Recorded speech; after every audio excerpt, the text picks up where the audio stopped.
The Ride Home Rants podcast is brought to you by Reaper Apparel Company. Reaper Apparel offers a casual line of superb fit, finish, and comfort.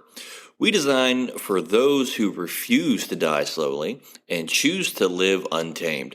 For those who aren't afraid to face the dark, for the ones that thrive in it, and for those who can appreciate life through a grim lens. That's Reaper Apparel Company. Go to the link in the description of this episode, use the promo code Mike Bono, and get 10% off. Also, the Ride Home Rants podcast is brought to you by my own personal merch store, the Stupid Should Hurt merch store. I have hats, I have t-shirts, hoodies, coffee mugs, water bottles, notebooks, you name it, I've got it. The description and the link for that will be in the description of this episode. Also, right now, if you use the promo code WELCOME, I will give you 5% off of your first purchase. That's the Stupid Should Hurt merch store. Also, the Ride Home Rants podcast is brought to you by Tactical Brotherhood, all American-made apparel, which helps support the Second Amendment. You can also find all this in the description of this episode with the link, Tactical Brotherhood. Part of every proceed does go to helping veterans, as it is a very good cause. All American-made products made right here in Minnesota. Go and check them out. Use the promo code PATRIOT15 to get 15% off your purchase. Now, let's start the show. Welcome, everybody, to another episode of the Ride Home Rants podcast. This is, as always, your host, Mike Bono. I have a great guest for us today. He is a teacher and a coach. David Frank joins the show. David, thanks for joining, man. Yeah, absolutely. Thanks for having me, Mike. Hey, not a problem. So first and foremost, for all the listeners out there, where you're from, where'd you grow up, and, kind of what high school did you go to and everything like that? Yeah, so for me, my journey started up in Erie and went to Iroquois High School, small school outside of Erie. Started my coaching career there, and then, it's kind of been have whistle, will travel for a while after that.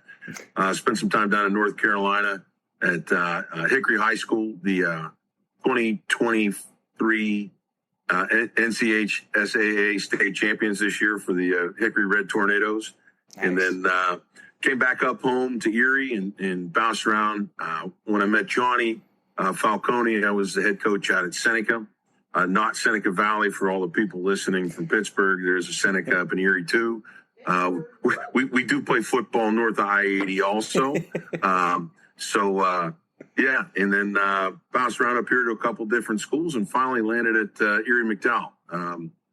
And this is going to be my 7th year at McDowell. I also have some experience working with our local coaches association, of which the last couple of years I've been the president.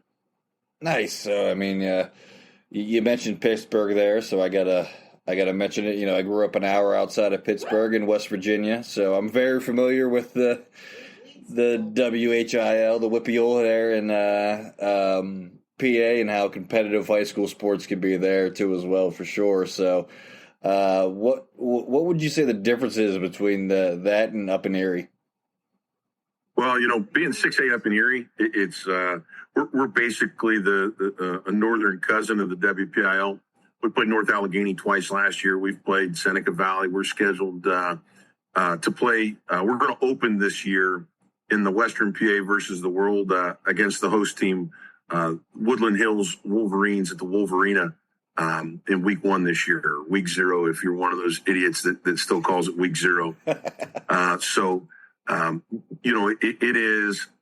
It's a particularly tough brand of football up here. And, a lot of times we have to play teams from out of state. So we play a lot of Ohio teams. We play some New York teams. We've done a lot of traveling in my 7 years. I got some frequent flyer miles when it comes to riding the bus and riding the van. So I can tell you where all the good places are to stop to get a sandwich here in Western PA.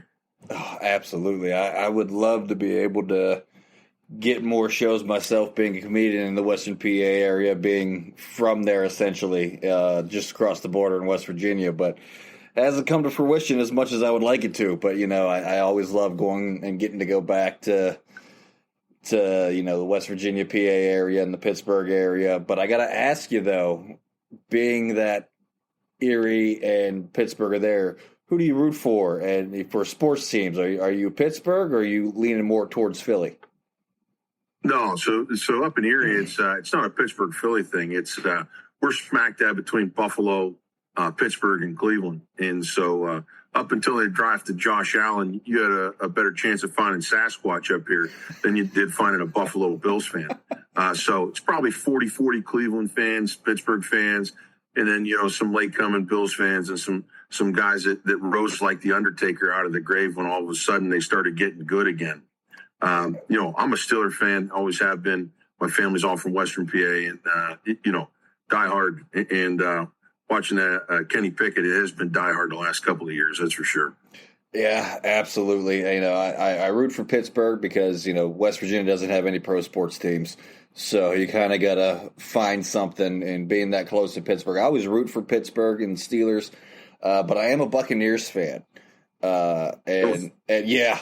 Oof is right. Yeah, muscled through a lot of the tough years, and then once they won their first Super Bowl, everyone started saying I jumped on the bandwagon. It's like no, I really didn't. They still had the creamsicle orange jerseys when I was rooting for them. So, it's fun, and I always say too, I am a Pirates fan, diehard Pirates fan. And, well, then you know what suffering is really all about. Absolutely. They're tough. And I tell people all the time, moving to central Ohio, it's the Reds, the Guardians now is all you see. And people see me. Yeah, people see me wearing Pittsburgh gear and like, you're a Pittsburgh fan? It's like, yeah, this is how you know I'm a true fan, that I'm willing to rock Pirates gear out in public. That's how you know it's, I'm a true fan, and I'll root for them till the day I die. So, yeah, it's a lot of fun. If you're a Bucs fan, it's fun to know that you let Steve Young walk and go become a Hall of Famer out in San Francisco. It's everybody, man. It's Garrett Cole now being a Yankee. I mean, we got him back now, but Cutchin being gone for the number of years. Neil Walker, a Pittsburgh kid, I've said that they're the farm club for the rest of the MLB. Yeah, so it's kind of fun. I started my coaching career, my teaching career, I started down in North Carolina in Hickory. And in North Carolina, they pay their teachers just shy of an Olive Garden waiter. So I decided to pick up a second job. I was the public address announcer at LP France Stadium for the Hickory Crawdads when they were the low A affiliate for the Pittsburgh Pirates. And years I was down there, they had Neil Walker was there, and then the following year was center fielder number 1, Andrew McCutchen. And so it was kind of cool. Spent a whole summer watching Cutch play for the Crawdads. Yeah, it's hard to believe that, he was in AAA the minor leagues for a little bit. Everyone thinks he was just, coming in starter. And, got to mention it, a new sponsor that we have here, guy in PA to himself, Matt Landowski and his batting gloves and Sweet Hand Sports. Neil Walker was actually tested out his gloves and said, these are game day gloves, so getting that kind of praise from somebody, of his caliber, that's definitely something. But Sweet Hand Sports, check them out at sweethandsports.com. Tell them Mike Bono and the Ride Home Rants crew sent you here. You won't be disappointed.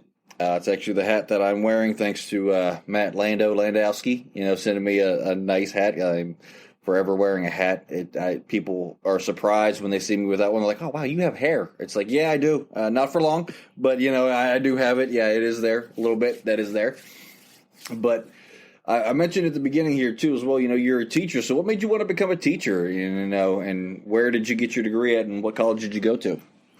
Yeah, so decided that real late in my high school career that I didn't want to be a scumbag defense attorney and go to law school. So I decided that, what can I do where I can, help young people, I can stay involved with football, and I can play golf over the summer. So that a bunch of those different factors came in, and decided I was going to go to Gannon, and ended up playing a year at Gannon, and I was probably a tweener. I was probably a Division III player, but I was able to walk on because they gave me a ton of money, and a great experience. I met a lot of people playing football again, and that I still talk to today, and really kicked off my coaching career too. So I mean, the contacts that you make, even if you're not a world beater, sometimes think about all the guys that are coaching all over the place. Not all of them are star players. In fact, a lot of times your star players aren't the ones that make your best coaches. So. Yeah. You never want to burn a bridge anywhere you go, because you never know, where you're going to need to walk over that bridge again for sure. Yeah, absolutely. I mean, I played football from the time I was in middle school all the way through high school. Wasn't the best player. I was the habitual backup, special teamer, and I've always said I'd make a better coach than I did a player. And, I've helped out here and there. My son's 15 now in high school and playing football and helping him out too as well a little bit. It's a lot of fun. And, yeah, it's true. You see all these star athletes that go to try to coach and they just don't make it. But you see all these guys, it's like, man, this guy didn't even sniff the field, but he's all pro. He's a great coach. And, I think that – good. There's two pieces I think that you got to be in order to be an effective coach. One, you got to be a communicator, and the other one, you got to be entertaining. And if you can't do those two things, you're no good. So no different than doing a podcast or doing a comedy show or whatever. You got to be something that's going to be more interesting than somebody sitting there scrolling on TikTok and knocking out brain cells like that. So, we got a whole cast full of characters, and Coach Falcone will tell you, some of these guys are, some of these guys are lifers, and they'll they can have a cocktail or two every once in a while and tell you some stories for sure. Oh, I'm sure they could. I know it's great to see, that there are still people that, want to get out there and, coach and help these kids, especially at the high school level and stuff like that, because not every player that goes and plays high school football is going on after high school to play football. This is it. I was one of them. I knew I wasn't. I was also a swimmer. I knew I was going somewhere for swimming, but loved football, loved the game, wanted to be around it as much as possible. We got the best of both worlds, coaching at a place like McDowell. We got kids that they're burger eaters. They're there for a jersey and a burger, and they're going to hang out on a Friday night. And maybe some of those guys could be players at other schools, but, they're committed to a 6A program and committed to that sort of excellence. And then we had the number one interior offensive lineman last year in the entire country that played for us. He was an early enrollee at Penn State, Cooper Cousins. And, when you have a guy like that in your program, especially a guy as driven as him, and everybody else just kind of looks at him, you know what you get? You get a lot less complaints from parents saying, well, I don't think you're getting my son recruited enough. And you say, well, you want to know what D1 looks like? He's right over there. He's 6'6". He's 315 pounds. And he's going to rip your arms off and beat you to death with them. And then he's going to do it politely and apologize to your parents for doing so. So, I mean, that's the situation that we're in. It is absolutely a get to, not a got to. I get to go coach these guys all the time. And honestly, in the teaching part of it's just the same way. I hate to be toxic with the positivity, but, when you like what you do, you have a lot of fun with it, man. You don't really work.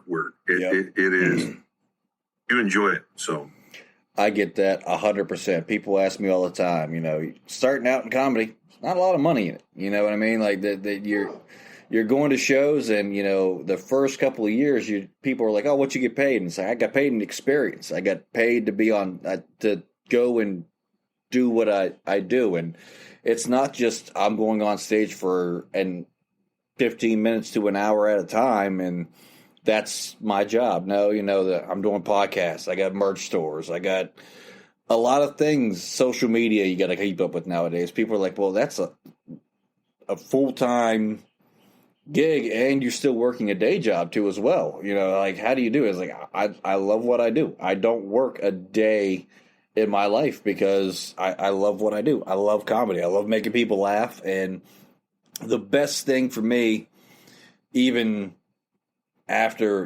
payment and everything like that, is somebody coming up to me after the show is like, you know what, I was having a horrible day. And, just sitting there and watching your set for 15 minutes made my day better.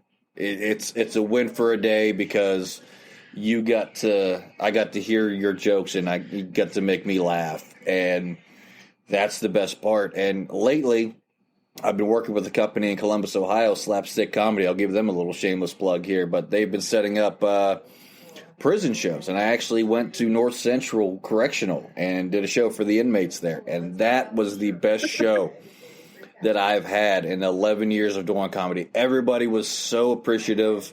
They came up, they shook your hand, and a lot of them were like, "Hey, you just got me like 6 months of peace by being able to come and see the show. You made me feel like a normal human being for an hour and a half."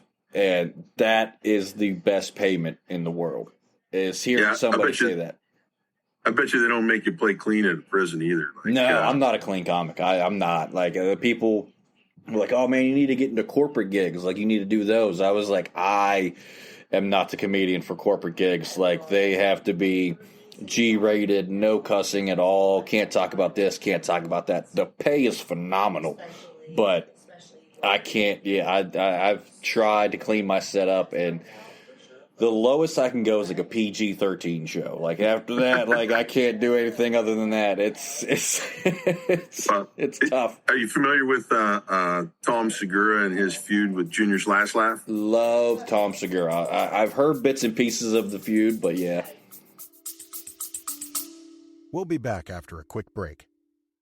Big labia energy. But if I eat a little cheese every day, just keep it. It's like I have a tolerance. Yeah, for cheese. Same with cats. You're tolerant. Like, if I pet a cat every day for the first week or two. I thought you were going to say if I eat a cat a little bit every day, started at the tail and just ate a little bit, that'd be fine. But if I didn't eat a cat for 3 months, I would totally start at the face. Why would you start at the tail? If someone put a gun to my head and said, "Eat this cat," I'm trying to think of an acceptable scenario. About a feline, right?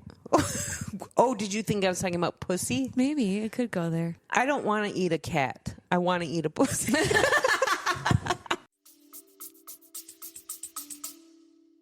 Yeah, so Tom went to Lenore-Ryan College in Hickory, North Carolina, and he was there just shortly before I was down there teaching and coaching. But Tom got into it with juniors up here because they wanted him to do a clean set, and he thought he did a clean set, and they busted him basically for saying the word penis. And it's like, what did you want me to call it? Like, anatomically, that's what it's supposed to be. But, it's like some days you're the dog and some days you're the hydrant. I mean, don't let anybody fool you.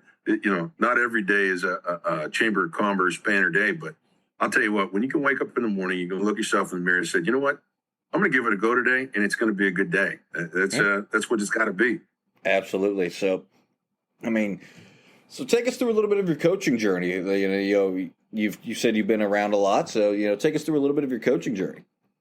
Yeah. Okay. So I started out coaching up in Erie at Iroquois, my alma mater, for my head coach and one of my best friend, Matt Glass, his dad, Phil Glass, who was a local legend, coach for 25 years, winning his high school coach in the program's history. And then, there were no teaching gigs around here. It was, you couldn't swing a dead cat without hitting an unemployed social studies teacher. So I packed my bags up and I headed south. I got an opportunity to coach for a pretty storied program in Western North Carolina where they valued coaching. Everywhere you went, it was, "Hey, coach, how you doing?" And the teaching part of it was cool. It was really a have and have not kind of district. You had really affluent people, and then you had really dirt poor people. And so when you grow up kind of middle class with a lot of middle class people, you're not used to that sort of scenario. And then all of a sudden you realize, like, okay, these people aren't that different. The rich people and the poor people, the affluent and the haves and the have-nots. And so got an opportunity to come home and teach, but there was no coaching opportunity. So I went out to Fort LaBeouf, another district up here, pretty well known for their wrestling programs. But I've also had some pretty good football up here, too. Notable alumni, Brian Milne, that played in the league and played at Penn State. And just being a part of that program, it was really cool to be someplace where it mattered again. And then I took the head coaching job at Seneca in a program that is really had never won. And they had some limited playoff experience, but we got in. And after 7 years, finished 35-35. And after going 1-9 in the first year, that was learning a lot of lessons. And I was really kind of distraught with when I stepped aside. It was, I'm not going to say that I was fired, but I'm not, the situation had become toxic. It was time for me to step aside and let somebody else take over. And I'm sitting in my driveway, and one of my buddies pulls up the next day after I resigned with a 6-pack of beer about 11:30 in the morning. And he goes, "Hey," "we wear blue and white at McDowell too."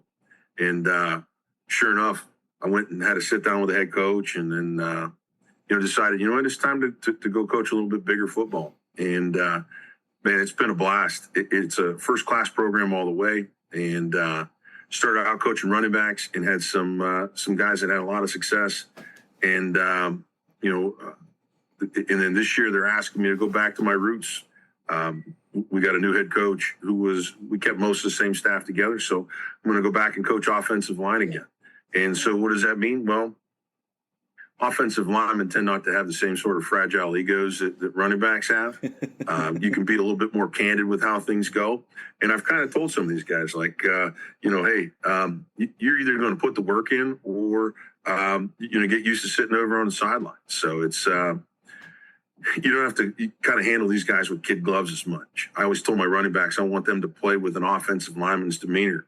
When I'm coaching offensive linemen, I want them to play with an offensive lineman's demeanor. So if you can't be a gentleman off the field and be an absolute animal on it, you ain't for me. It is one of those things where we've got some really, really inexperienced guys coming back, and their hair just got blown back after our first couple meetings in the off season. And spring ball, they're going to figure out. I imagine some of them may say this might not be for them, but hey, with the schedule we play Mentor, we play Steubenville.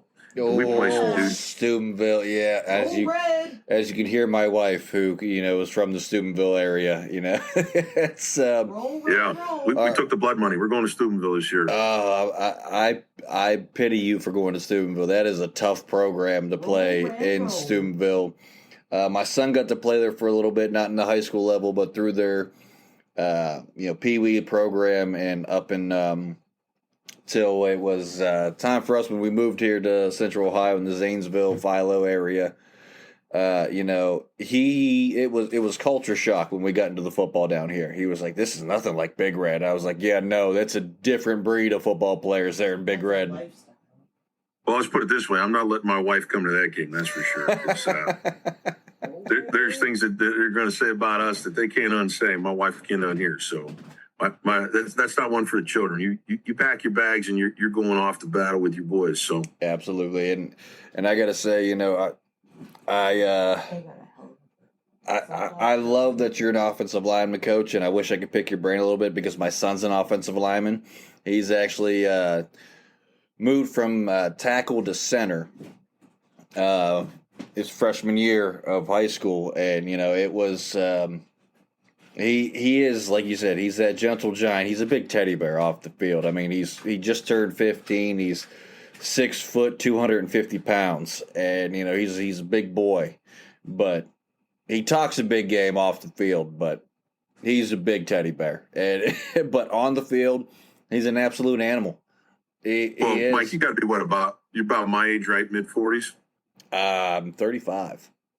35, so 40-ish. Yeah. One of the things you're going to run into is this whole generation, they just grew up different, man. Mm-hmm. They just, there's a certain, there was no bullying program when we were growing up. No. It was, you figured it out. And if you didn't, you know what? You had a rough go of it. And there's some of that overcoming of adversity that this generation's missing. Now, I'm not advocating that we bring back bullying. Please don't let that be the part of this that's coming out. But there's a certain overcoming of adversity that our kids just don't have to do. And I think that teaching these kids that it's okay to be controlled violent again, it is one of the biggest things that we struggle with. And just saying, hey, your whole life you've been told you're the big kid, don't pick on anybody. I'm telling you, pick on people again. You're allowed. It's okay. And so as soon as that switch flips, and sometimes freshman year, sometimes sophomore year, and then you go and you understand, hey, I can put my hands on a man and I can remove their soul from them. And there's no better feeling than that. You talk about making people laugh. That's the same kind of feeling. Like when you put your hands on somebody and you put them in the ground when they don't want you to, that's such a great feeling. And I've raised my son with that old school mentality. I've told him, don't come out picking any fights. But if somebody's picking on you and they start the fight, you damn sure better finish it. Like that's, I don't you go and start fights, but you finish it. And a little quick story about him, and he being an out of towner here when we were here, and moved here, they don't give him the benefit of the doubt, but somebody was picking on one of his friends who was a lot smaller than him. He has some issues, some medical things. He had to wear braces on his legs and stuff like that, and somebody was picking on him, and my son picked him up and put this kid right onto the ground. And when they asked him, they're like, well, he was picking on Jason. I don't like people picking on my friends. And that was his excuse. Yeah, he still got suspended, but but it was still like, I was like, you know what? I'm not even mad at you. You know what? You're not going to get in trouble for me because you were sticking up for one of your friends who was getting picked on and was getting bullied because he had something wrong with him. Kudos to you, Bubba. But like I said, don't start it, but you damn sure better finish it. Well, yeah, it's one thing taking up for your guy, but, you don't want your kid to grow up to be likes to fight guy, because likes to fight guy, at some point he turns 35 and he's still trying to wear affliction T-shirts to the bar and go, still pick fights at 35. And at some point that gets a little bit old. Yeah, absolutely. And, hold on, she's got something. I don't know what it is. Put it down. I'll say this. I've been having my hand on my mouth. I have a bridge for teeth, and it fell out during the start of the recording. She has it now. And I think my dog found it because I couldn't find my tooth, and now my dog is eating my tooth. Let's go. That sounds not only uncomfortable, but expensive. Oh, no. Nope. Oh, God. Oh, even worse. It was one of my son's fish hooks. It was a fish hook. It's even worse. Yeah, this is how it goes here in the Bono household. Are you okay? But yeah, a weight on it too. Completely off topic. I just saw her eating something. I was like, I guarantee you, that's my tooth. That's not going to end well for me. Like this. She might have already eaten it. I don't know. I can't find it. I really hope she didn't. Anyways, we'll figure that out later. But you and good old Johnny Falcone, you actually got to coach against each other on a 7-on-7 passing scrimmage. What was for the coaching association? You've done some recruiting and such together, and how was that experience with Johnny and getting to know him? And what was it like coaching against Johnny? So it's kind of funny. He was a little bit of an anomaly for that area. That whole at Sharon, like that east of Youngstown area, over on the PA side, those guys are all cutthroat, and they don't want to help anybody. They don't want to share film with anybody. They don't talk to anybody. It is, it's not the best side of football, and so immediately when Johnny and I hooked up, it was one of those things where we were trying to work together. He'd be looking for some film about somebody. I'd dig it up, find it for him or whatever, and vice versa. We're getting ready to go play in the playoffs, and all of a sudden, a bunch of films would show up in my huddle queue, and it was great. There's a certain competitive nature that happens, but off the field, man, have some camaraderie, and working with the coaches association, and that's a part of where we were working together. It kind of builds that camaraderie. And we've even gone so far as we started bringing the officials in. Like, we got a meeting here in 2 weeks where, we sit down, we do a little Q&A with the officials. It's not a firing squad or anything. It's designed to make high school football better. And Johnny was always all about that. And that's one of the reasons why he's always welcome up here. He's welcome at our meetings. And gosh, when, working for Bethany, he was popping up and popping in. So, I mean, it's one of those things where having that experience of just dudes who know how to do things, not do things the right way. It is really kind of a big deal. Yeah, absolutely. You know, I love Johnny to death. He's, you know, I met him in college at Bethany. We both went there. We both were athletes, so, you know, we kind of were in the sports complex together, albeit he was a football player, I was a swimmer. But there's nothing wrong with being a swimmer. You giggle every time. Like, my wife giggles every time, you know. But it was... It grew a friendship, and I even say this to this day. I wish I had a third of Johnny's energy that he has. Like the Energizer Buddy got nothing on Fitty. When you wake up in the morning, you talk to him first before you talk to me. Yeah, He's up early. I'm up early too as well. I mean, I'm up at 6 a.m. every day, but every day when I wake up, there's a text from about 5 to 5:30 in the morning from Johnny, you know, that is, you know, asking about the show and stuff like that, and as he helps me manage the show here, so, you know, it's always something in the moment. At his wedding, his new wife and I decided that you two were more in love than we were with you guys. There you go. So, full disclosure, I mean, pretty much every guy's got somebody like that you know, you got to have a bro, man. You got to have somebody that you can run stuff past, and you know, we all love our wives and everything, but at the same time, you know, everybody's got that dude. So it's like, what's up? That's your dude. That's definitely, my dude is definitely Johnny for sure. And you know, it's funny because people are like, well, you know, why'd you bring Johnny on and, you know, to help manage the show? I was like, well, basically, it's two paisans running this show here now, and it makes it even better. You know what I mean? Well, we actually had a big thing on staff when I first came on, is that, you know, growing up, my grandmother always said Italian instead of Italian. Mm-hmm. And so all the Italians on staff took offense to that. So we kind of had a little bit of a rivalry. It was the Eastern Europeans against Italians. So, you know, all in good fun, of course, and talked a lot of stuff. And, you know, the old offensive line coach, Gracco, he'd always talk about, the Italians, we taught the world how to eat. And so... you know, Sun Tzu, the art of war, man. You got to know your enemy. So I started figuring out how to make Sunday sauce. I make a nice lasagna. You know, you try to defeat your enemy by learning from them. So all in good fun, of course. I will say this: my full Irish wife is now like perfected the Sunday sauce recipe. I didn't even know that's what it was called. Yeah, she didn't even realize that, because every Sunday she would ask me, I was like, well, what do you want for dinner?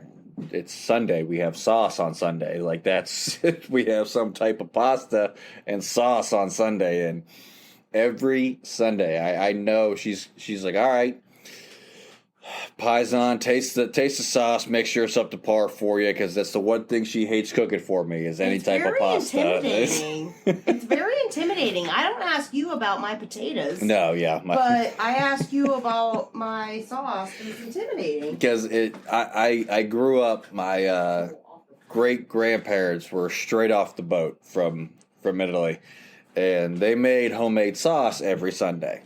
And she's like, I can't compete with that. I was like, well, one, don't try to compete with that, because you're never going to amount to that. Like, there's nothing in the world that's going to come close to that. Just do your best. And she's got it down to a science now. So it's definitely a lot of fun. I'm putting on potatoes, not noodles, but you know. Well, I don't know if you over in like that East Liverpool area right there, right by that West Virginia, Ohio area. Coach and I at Seneca, we had a kid that transferred. He came in middle school, and he ended up being like a 7,000-yard quarterback for us. And his dad was a local legend, the Scarbinos. Dad was I played against Scarbinos. Yeah, we know the Scarbinos very well. Yeah. So Joey threw for over 5,000 yards and ran for 2,000 for us in just 3 years. And then I left, and he transferred to the place we don't talk about on 10th Street up here. And He's a great family. And Big Joe had Thanksgiving at my house one year because the rest of the family had already gone back to Ohio, and he was stuck up here working for the plumbing company. And yeah, come on over, have some Thanksgiving. So yeah, I mean, it's still just. There's still no soul of the earth, people. She grabbed something again, honey. I don't know what it was. It's gone now. Well, there you go. Dog may have finished off the tooth. But I'm not checking her shit tomorrow. Anyways, yeah, Sorry. This is the Bono family. Well, there's never a dull moment here in this house. You can go out with the skimmer tomorrow. I'm not. But yeah, so where were we even going with this? You know, get off track. Oh, I got derailed a little bit too.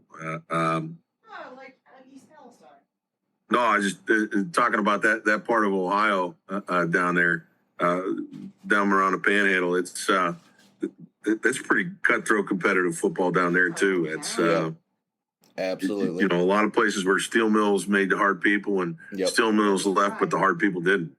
My dad was a third generation steel mill worker, so you know I grew up in that lifestyle. You know, the blue collar lifestyle where you know the reason I'm in comedy is because my parents and everybody, we all ragged on each other. It was, you're either part of the joke or you're the butt of the joke. So you can either go along or you can just be upset about yourself. And, you know, so, but football Friday nights in that area, Shut it the fuck down. The town's shut down. And I loved it. I loved every minute of Friday nights. Varsity Blues come to life. That is. Look at the national kind of podcast comedy scene. It's not these East Coast and West Coast guys that are taking over. Think about some of the biggest podcast guys going. A guy like McAfee, who's from down in Pittsburgh. Yep. And then you got the Kelsey brothers, who are Cleveland Heights, kind of regular dudes. I mean, gosh, it worked so well for Travis. He ended up landing Taylor Swift. I don't care about the music. I care about the paycheck. I think he did all right there. Yeah. He's not stupid. He's not. Yeah, he knows where his bread's buttered. He's not dumb at all. Kudos to him. But you mentioned it, and I want to bring up this one last thing. Get your thoughts on this before we get into this last segment here. But talking about NFL guys and everything like that. I want to get your thoughts as a head coach. What do you think about Bill Belichick not getting a head coaching job this cycle around? We'll be back after a quick break. I'm comedian David Race in Los Angeles. I host a celebrity-filled paranormal talk show like no other. Monstrosity has great guests answering weird questions. You won't believe the combo of celebrities and paranormal experts who've been on this show. I guarantee you'll like Monstrosity, or you get your time back. Go to monstrositypodcast.com right now and take a look.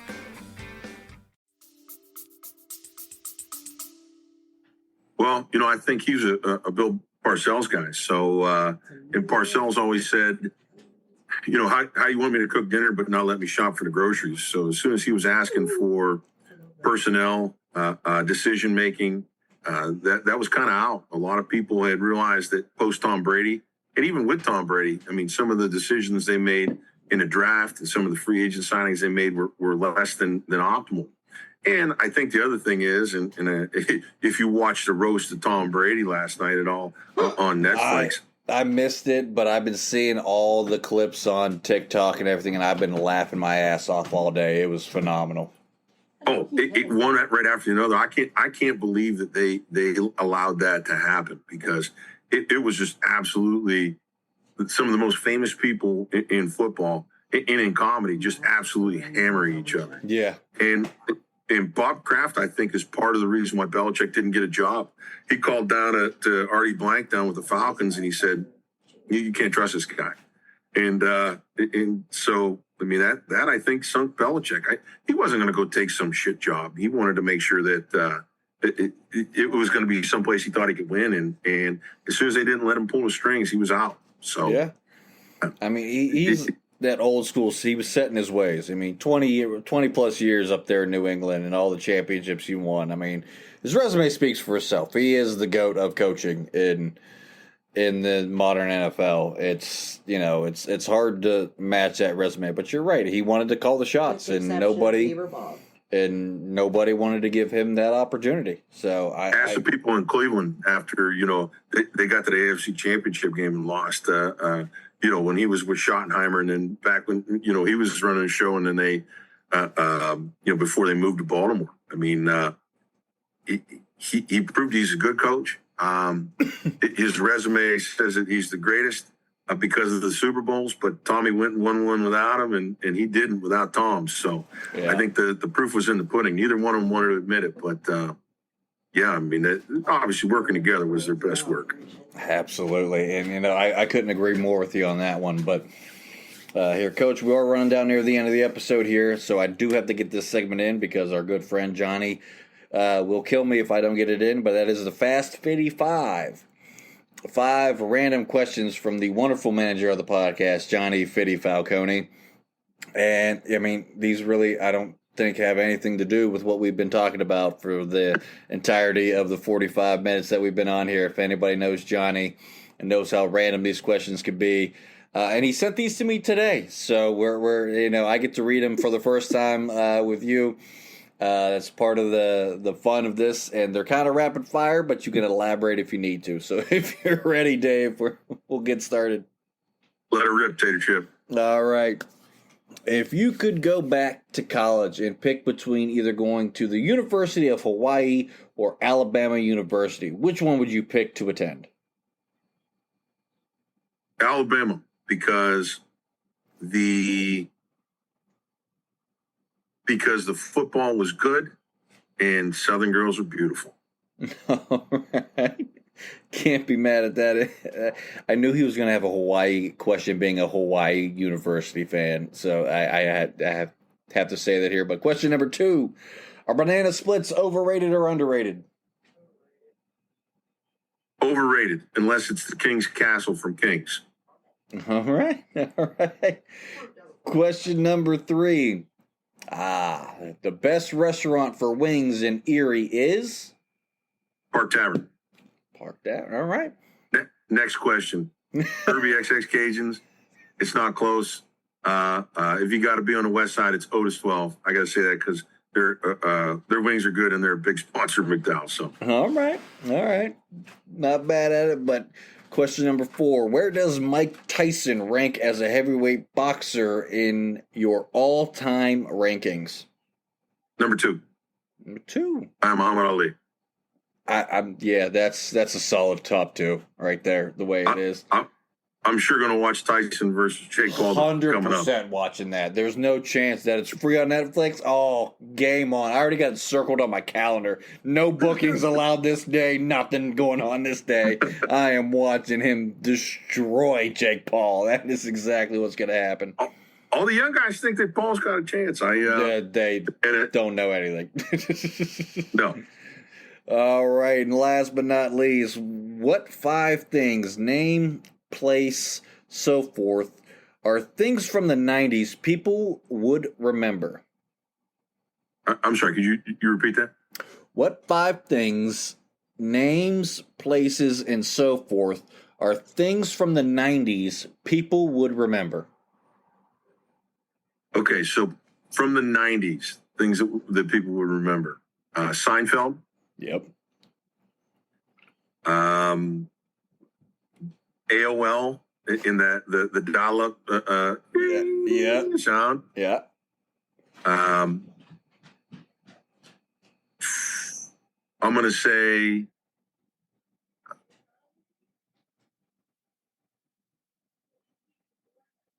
I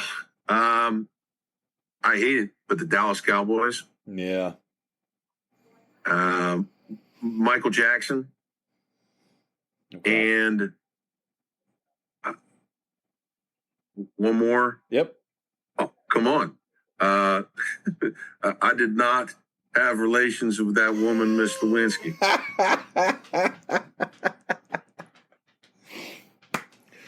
That last one was by far the best answer that we've had on this segment here, but that was the Fast 55. You survived the Fast 55 for sure.